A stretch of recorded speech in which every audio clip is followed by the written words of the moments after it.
Hi again.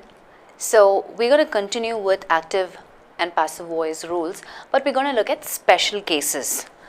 Now special cases, as I had mentioned earlier, we're going to look at modals, imperative sentences, interrogative sentences and other cases. Now for this one we're going to look at modals, and when it comes to the present and future tense, what is the structure that we need to look out for. Now active voice, you'll have subject plus any modal and then verb 1 and then the object. And if I have to change that to passive voice construction, it will be object plus the same modal and then be and then verb 3, which is a past participle, and then by and the subject. Let's look at our question. She might not attend the party. Who might not? She. So she is our subject. Might is the modal. Might not. Attend is the verb. Okay, that's verb 1. Attend what? The party. That's our object. Right? So we need the object, which is the party, and if I look at all my options, it starts with the party. So let's see which one is the answer. The party might not be attended. Verb 3. Attend, attended, attended. Right? By her. So it seems like option A is the answer, but let's quickly rule out the other options. Option B. The party may not be attended by her. Remember, it has to be the same modal, so we've used might, so it can't be may. The party could not, again, not the same modal. The party might, it's not. So that is not here, right? Might be attended by her is giving us a completely different meaning. So this is also ruled out, and therefore the answer option is option A. The party might, so the party, which is the object, same modal, not, and then I have be plus verb 3, by and the subject. Okay, let's look at one more example sentence in this category. Let's look at our example sentence. Should I buy this book? Okay, subject is I, verb 1, buy, this book is the object, right, and the modal is should. So we have should in all 4 options. Let's look at what the right answer is. Should the book been bought by me? Okay. Should this book been bought by me? Should this book be bought by me? So as soon as we look at the form, we know that the only thing that is in line with the form that we need, which is this object, the same modal, be plus verb 3, right? Buy, bought, bought. So though bought is there in almost everything, but the be form is only right in option C. Be, bought, verb 3. Right? Everything else is incorrect because of been. Should this book be bought by me is the right answer option. Let's look at a couple of other cases. Okay, so let's look at this. Let's read the question. The interference of the police force could hardly have altered the situation. As soon as you read the context, you know it's present perfect tense, right? Why? Because I have altered. Right? Now let's quickly recollect the form for present perfect tense. In active voice, I have the subject, then has or have, and then verb 3, and then I have object. Now in the context, altered, right, that's our verb. Alter, altered, altered. Verb 1, verb 2, verb 3. So having looked at that, if I have to convert this into a passive construction, now let's identify our subject and object to be clear, right? The interference, that's the subject, of the police force is the prepositional phrase giving me additional information, but I will consider this whole thing as my subject, right? The interference of the police force is my subject. I have the modal, right? Remember, we're still looking at modals. Okay, so the interference of the police force could hardly have altered. So hardly is the adverb, right, telling me to what extent the alteration happened, right? Have altered what? The situation. That's my object. So now I'm going to convert this into a passive construction. I need to make sure I use the same modal, right? So let's quickly look at it. And if I look at my options, right, I have the same modal. But there's been a change in the positioning of the other components in the context. Let's look at it. Option A, the police force hardly. I know that cannot be the case because it has to start with the situation. That's my object, which becomes the passive subject when I change from active voice to passive voice. So I'm going to quickly eliminate option A. What about option B? Option B starts with the situation. Okay, let's read on. The situation could have been hardly altered by the police force interference. By the police force interference? No. My subject is still the interference, right? So here it's not following the right construction.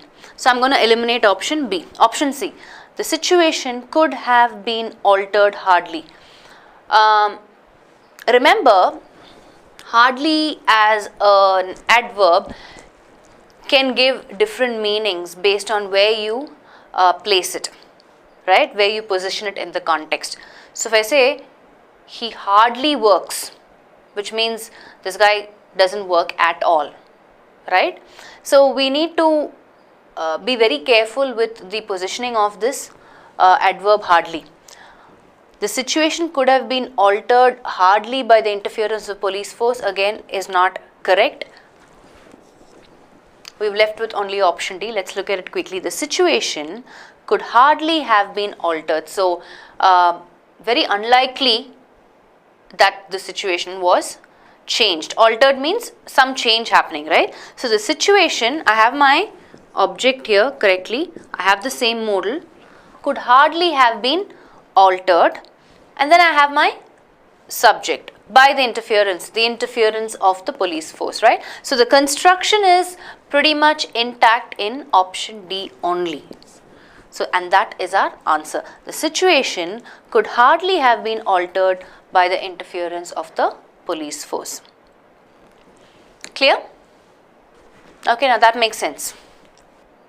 So keeping in mind the meaning that the context is bringing in, right, in our source question, the interference of police force could hardly have altered the situation, meaning very unlikely that there was some change in the situation, right? That's what the meaning is, and that right meaning is brought out in option D.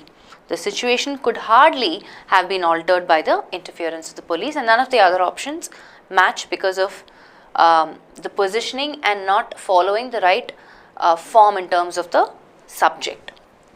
Let's move on to other cases. Let's look at this. The task ought not to have been finished by you. Okay, and if you look at this construction, you already know that this is in passive construction.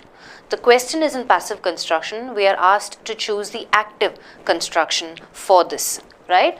The task is our object, right? Ought not to have, ought not to is the modal here.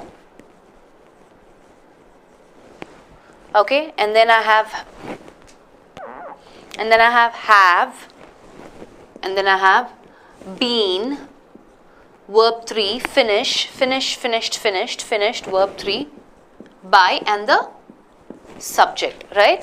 So which means I need to choose the active voice construction where it starts with subject, which is you. Okay, you and then the modal, ought not to, have, plus the verb 3, finished, and then the object, the task. So which of these options is giving us that? Let's quickly take a look. Option A, you ought not to finish the task. I need verb 3 out. You ought not to have finished the task. Seems like our correct option, but let's look at C and 3. You ought to have finished the task. No, not is there. You ought not to have finished the task. Again, finish is not in the right conjugation. It's not in verb 3. So our answer is option B. You ought not to. So I have the subject. I have the modal. I have verb 3, and then I have the object, right? Does this mirror our active voice form? Yes, it does, right? And that's why option B is the answer. Let's look at one last one with respect to modals. So let's look at this example here in front of us. I shall be obliged to go. Again, if you look at this construction, you know that this is in passive construction.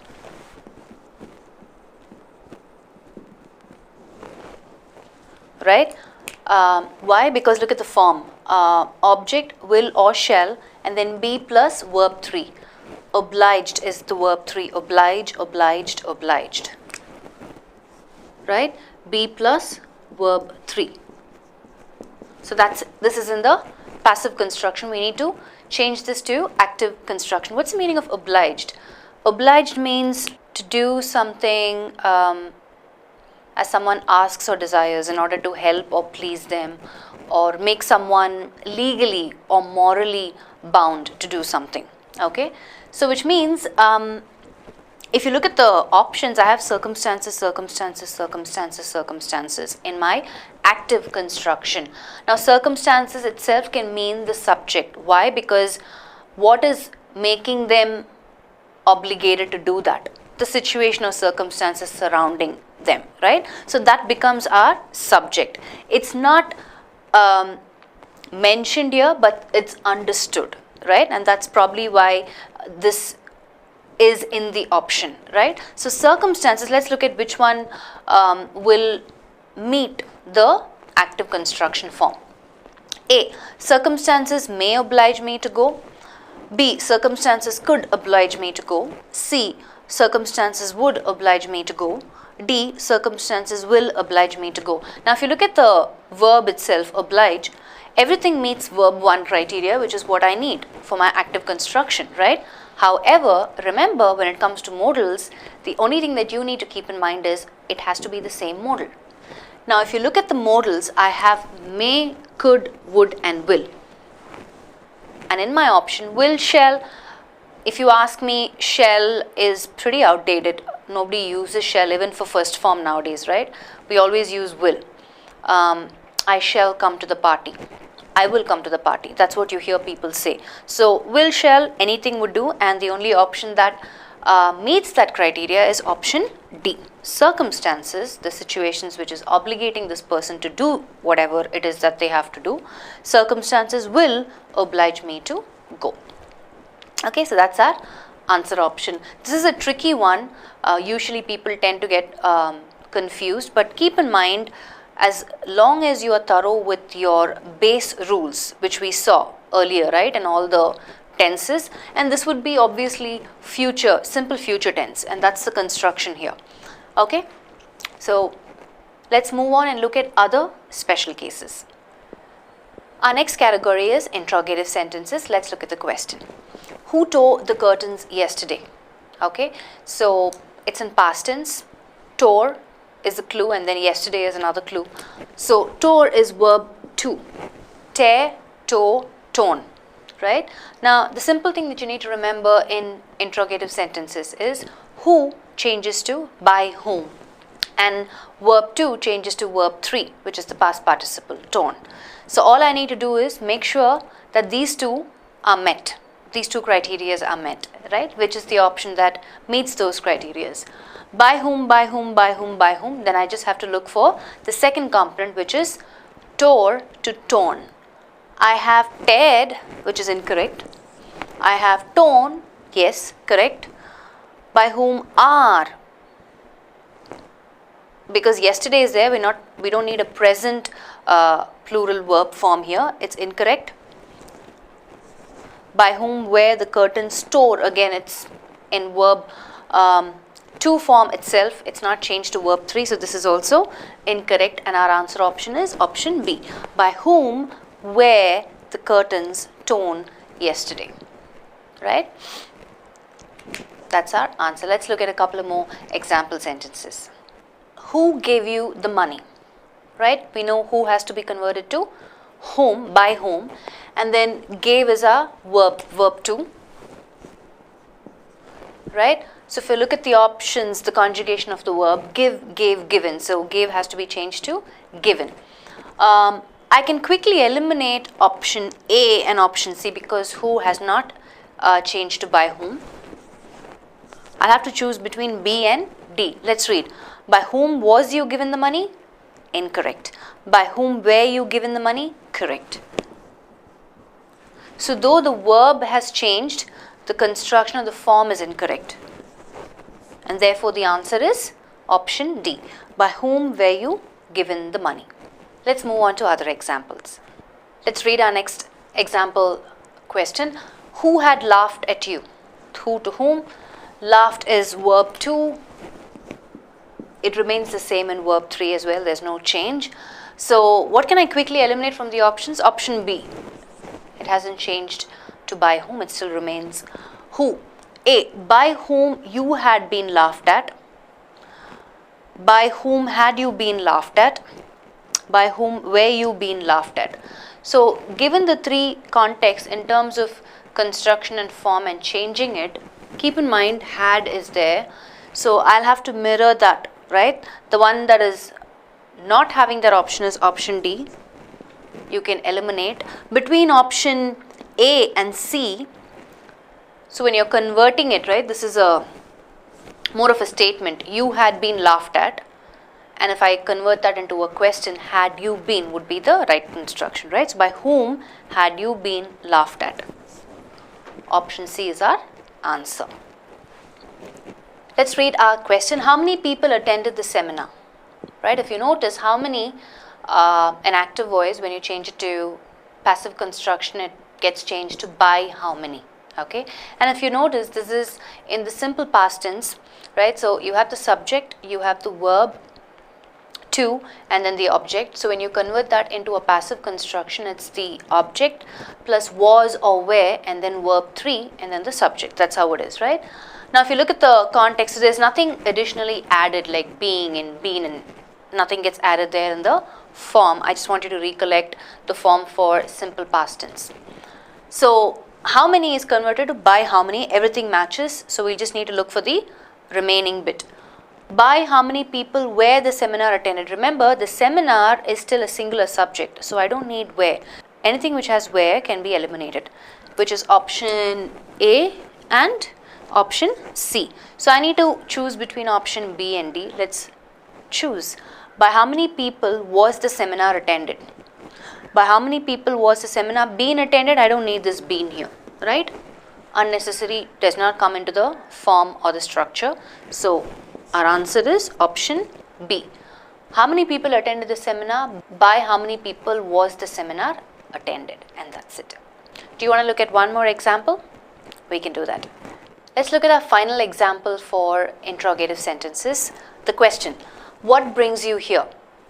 What changes to by what? Okay, brings you. Brings is verb 1, right? Simple present tense, right? What brings you here? So I just need to make sure I have what changed to by what, and then this verb 1 has to change to verb 3, right? So remember, recollect the simple present tense form, active to passive. Verb 1 changes to verb 3, then you have to add is, am or are, right? So in the context, let's look at what meets that form criteria, right? By what? By what? I have you are and by when, so I'm going to eliminate option B and option D. So let's do that quickly. I have to choose between A and C. So A says, by what are you, verb 3, brought here? Meets the form when I convert active to passive. By what were you brought here?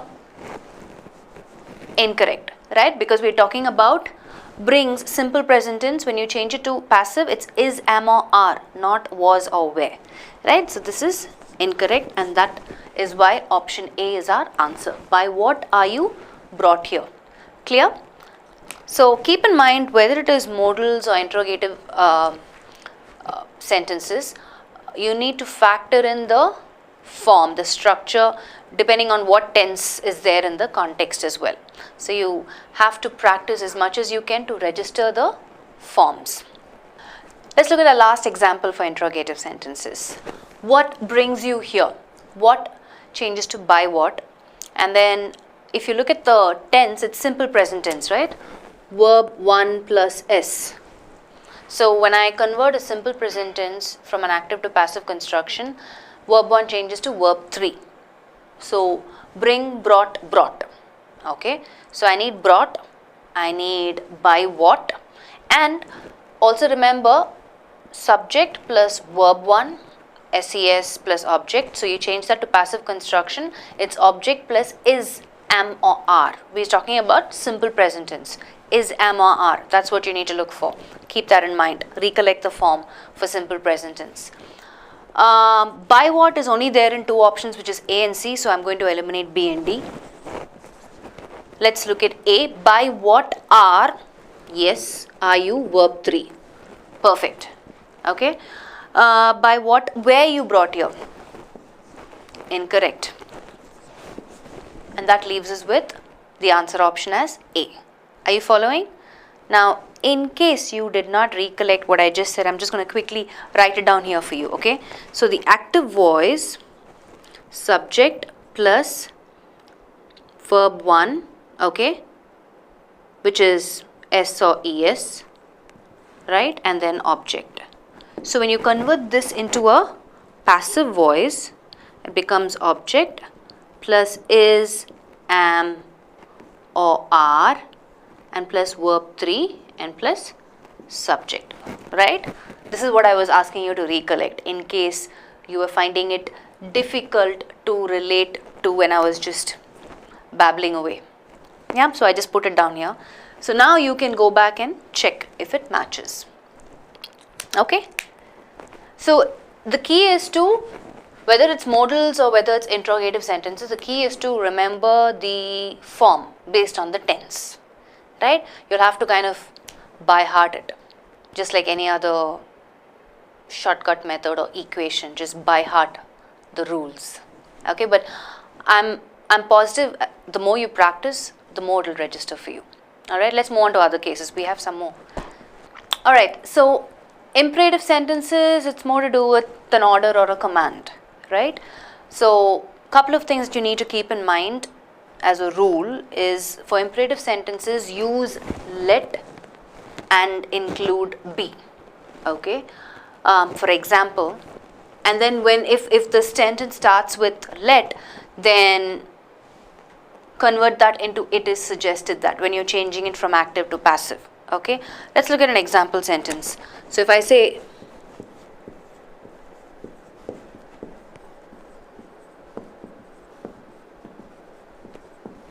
right, do not waste time. This is the active voice.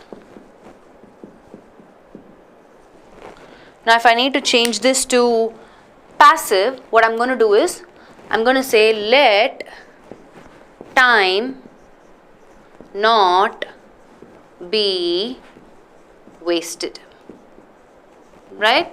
So this is the passive. So what I've done here is, waste is my verb 1. I've changed that to verb 3. Waste, wasted, wasted. Verb 1 changed to verb 3. I've included let, I've included be. Following? Are you getting the point? Or, like I said, if the sentence starts with let, right, this is active, let him do the work. So I'm going to replace let with it is suggested that, when I'm changing it from active to passive. So I'll say, so let's look at this. So I'm saying let him do the work, active, I'm changing it to passive. I convert let to it is suggested that the work, the object becomes a subject, right? The work be done. So do, did, done. Verb 1, verb 2, verb 3, right? So I convert verb 1 to verb 3. Do, verb 1 gets converted to verb 3 by him. That's my passive construction. Are you following? So this is something very basic when it comes to imperative sentences. I want you to keep that in mind. Let's do a quick recap. So when I am converting an active voice to a passive voice, if it's a command or an order, I introduce let, right? And then I'm going to introduce be. I'm going to change verb 1 to verb 3. if the sentence begins with let in the active construction, to change that to a passive construction, I will replace let with it is suggested that, as in this example that we just saw. We're going to take a look at a couple of other examples to register this. Okay, let's do that. So let's look at our example sentence, shut the door. It's more like an order, right? Shut the door. So what do? I introduce let and I have to introduce be, and verb 1 changes to verb 3. Okay, now the verb is shut, verb 1, and if you notice the conjugation remains the same in all three. Shut, shut, shut. Okay, so let's look at our options. Let the door be shutted, incorrect. Let door be shut, the definite article the is missing. We're specifically addressing the door, so that has to be there. Let the door be shut. I have let, I have be, and I have verb 3, seems like the right option. Let door be shut by you. Again, the definite article is missing, so it sounds a little awkward, the construction. The right option would be option C. Yeah? Let's move on to our next example. Let's look at this next example. Let it be done immediately. Now, if you look at this construction, you know it's passive. Why? It has all the components of a passive construction. Let, be, verb 3. Right? So this isn't passive. I need the active construction of this.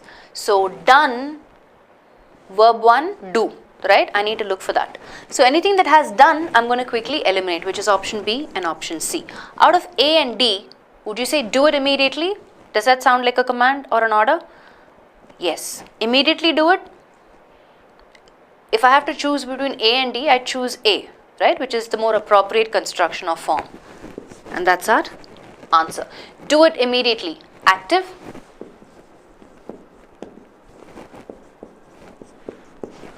Do it immediately. Let it be done immediately.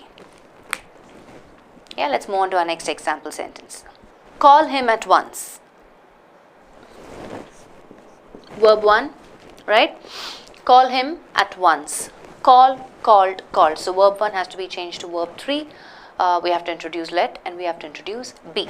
Options. Let he be called at once, keeping in mind the time frame as well, time reference as well, right? And then I have let him be called, then I have let him call at once, and then I have at once let him call. So the verb does not match the form that we need in option C and D. Between A and B, just keeping in mind that we need to include the time reference as well, we're going to go with option A. Let he be called at once. Let be verb 3 at once. Okay? Couple of more example sentences. Let's look at them.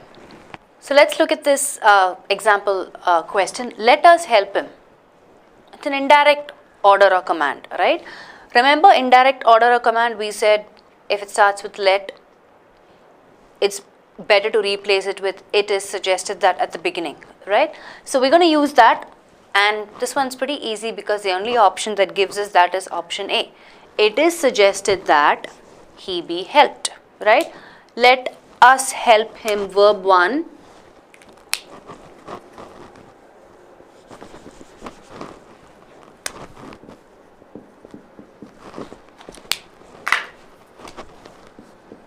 Let us help him, verb 1, change to verb 3, be, and let is being replaced by it is suggested that. Okay, none of the options. If this is the given option, you don't have to worry about the other options, right? Let him be helped, it is suggested that he get help, he should be helped by us, all incorrect. One last example. Kindly offer your remarks. Now note, when you have a sentence starting with kindly, obviously this is active, and you want to change that to a passive construction, you can replace kindly with you are requested to or you are urged to. Okay, you can do that. Let me put that down here. I want you to remember this. We will be using it in the future for other examples as well. So having said that, let's look at our options. Now also keep in mind the tense. Kindly offer your remarks. It's a simple present tense. So when I'm converting a simple present tense from an active to passive, I need is, am, are plus verb 3. Right? Remember? So you were, nope. You have been, nope. You are requested, yes. Is, am, are plus verb 3, requested. Seems like our answer option. D, you are being, no. Or that leaves us with option C as our answer. You are requested to offer your remarks. Okay, will you remember? Kindly, you are requested to, you are urged to. Okay. So I think that brings us to the end of imperative sentences. We're going to look at any other exceptions or rules, not exceptions, any other categories that we need to be aware of. So let's take a look at some negative commands and orders, right? And if I have to change them from active to passive construction, there are some things that I need to keep in mind. One is I can add let at the beginning when I'm changing it from active to passive. I can make sure that don't is changed to not, or I can place shouldn't be, mustn't be after the subject. Let's look at some example sentences to understand this. So if my active voice is don't make a noise, what's the subject here? A noise, right? So either I can say, I'm going to apply the first point. So I'll say let a noise not be made, right, where I've introduced let and I've changed don't to not. Okay, that's one possible construction. Or I can also say noise, which is the subject, and then I'm going to use shouldn't be,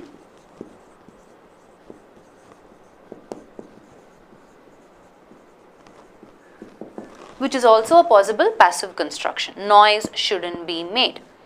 Okay, let's look at the second one. Don't make a fuss over such small things. That's an active construction. So what's the subject? Don't make what? Fuss. That's the subject, right? So I'm going to apply the third point here. So all I did there was fuss shouldn't be made over such small things. Next one, don't misunderstand me. Active. Who's the subject? Me. So if I have to change it to passive, I'm going to be like, I mustn't be misunderstood. Let's write that down. Yeah, makes sense?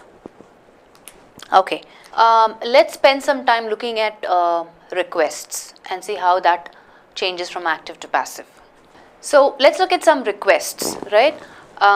So whenever you have a sentence starting with kindly or please, change that to you are requested to or you are urged to plus verb 1 at the beginning of the sentence. Okay, let's take a look at some example sentences.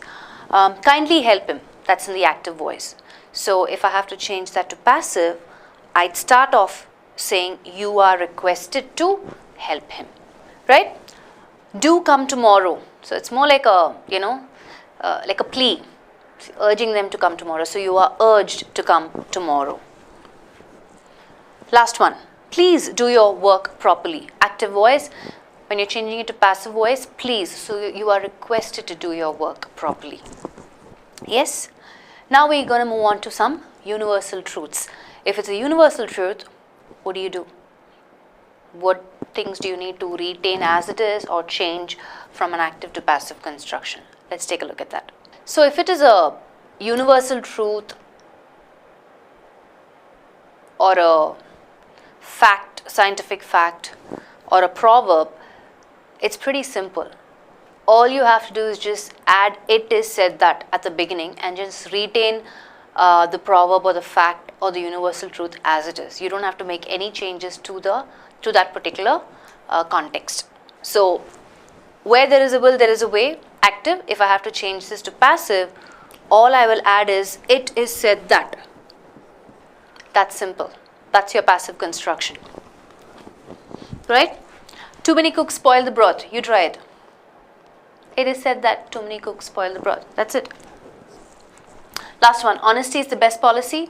It is said that honesty is the best policy. That's it. Okay. Have I missed out anything? Oh yes, one more item on the list. Let's complete that. So I wanted to quickly highlight this one particular form. If you have an active voice construction starting with "it is time to do something," right? For example, it is time to take tea. Okay, so this is in verb 1, right? Remember, take, took, taken. Okay, so when you're changing this construction to passive, this is active, right? It is time to take tea. All you need to do is, it is time for, so what's our object? Our object is tea, right? Take what? Take tea. So it is time for object tea, and then to be verb 3, taken. Are you following? So all you're doing is, it is time to changes to for, verb 1 changes to verb 3. You introduce to and be, to be taken. Clear? It is time to do something, it is time for something to be done. Let me write that down. Yeah? Right? So you will never forget the construction. It is time to do something active, it is time for something to be done passive. Okay? So that brings us to the end of active passive voice rules and all the special cases that we looked at. So now all you need to do is just go practice and make sure you register the rules. So in your tier 2 SSC CGL exam or any other exam, if you get active passive voice, you'll know exactly what to do and identify the right answer option.